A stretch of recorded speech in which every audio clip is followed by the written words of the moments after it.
कहानी का आखिरी सफा लिखने को रात फिर उतर आई है। इस बार साया बदला नहीं मांगता, सिर्फ अपनी कहानी का सच बताने आया है। दारुल मसीह को सरकारी तौर पर सील कर दिया गया था। लोग कहते थे इमारत अब बंद है, लेकिन इमारतें कभी बंद नहीं होती। जो अंदर रहते हैं वे किसी से नहीं डरते। केयरटेकर के गायब होने के बाद इमारत की चाबी इंस्पेक्टर रिहान को दी गई, शहर का सबसे जिद्दी अफसर।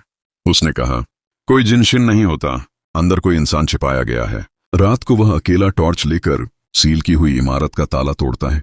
अंदर कदमों की आहट गूंजती है, जैसे किसी ने उसके आने का इंतजार किया हो। इंस्पेक्टर को एक डायरी मिली, केयरटेकर की डायरी। आखिरी सफा आधा जला हुआ था, लेकिन उस पर एक लाइन साफ लिखी थी, अम्मार मर नहीं रहा, वो किसी का इंतजार कर रहा है। इंस्पेक्टर हंस पड़ा। बच्चों की कहानियां बस। लेकिन फिर हवा ठहर गई, कमरा ठंडा हो गया और बिस्तर के नीचे से एक आवाज आई, रिहान। इंस्पेक्टर का दिमाग सुन्न हो गया। एक बच्चे सी मासूम लेकिन मरी हुई आवाज।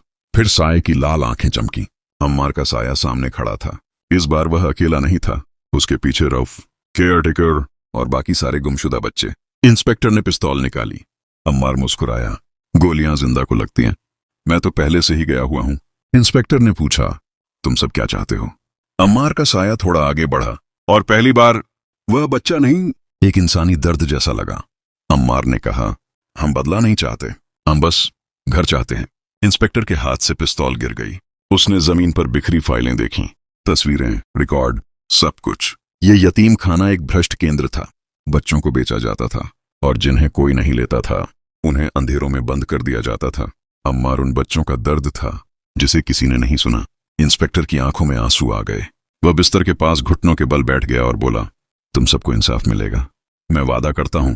अम्मार का साया पहली बार ठहर गया। उसने रऊफ का हाथ छोड़ दिया। केयरटेकर का साया धीरे धीरे मिटने लगा। बच्चों की चीखें कम होती गईं और फिर अम्मार ने हल्की सी मुस्कान के साथ कहा, अगर कोई हमें अपनाए, हम किसी को दुख नहीं देते। इंस्पेक्टर ने डायरी उठाई और कहा, कल से यह इमारत बंद नहीं, एक सही ढंग से चलने वाली जगह होगी। अम्मार की आंखों का लाल रंग पहली बार फीका पड़ा। साया हल्का हो गया, जैसे धुआं हवा में घुल रहा हो। उसने बच्चे सी धीमी आवाज में कहा, मैं जा रहा हूं, क्योंकि अब कोई अकेला नहीं रहेगा। और फिर अम्मार का साया हमेशा के लिए खत्म हो गया। बिस्तर गर्म होना बंद हो गया, कंबल अपने आप हिलना रुक गया, हंसी की आवाज खामोश हो गई। 20 साल बाद दारुल मसीह शहर का सबसे सुरक्षित अनाथालय बन गया। और जब भी कोई नया बच्चा आता, दीवार पर लगभग 10 साल के एक बच्चे की हल्की सी स्केच होती, मासूम, मुस्कुराता हुआ। नीचे सिर्फ एक लाइन लिखी होती, अम्मार, वह बच्चा जो कभी अकेला नहीं था। कहानी यहीं खत्म होती है। अम्मार का साया अब चैन में है और शुक्र है इस इमारत ने आखिरी बार किसी को आवाज दी थी।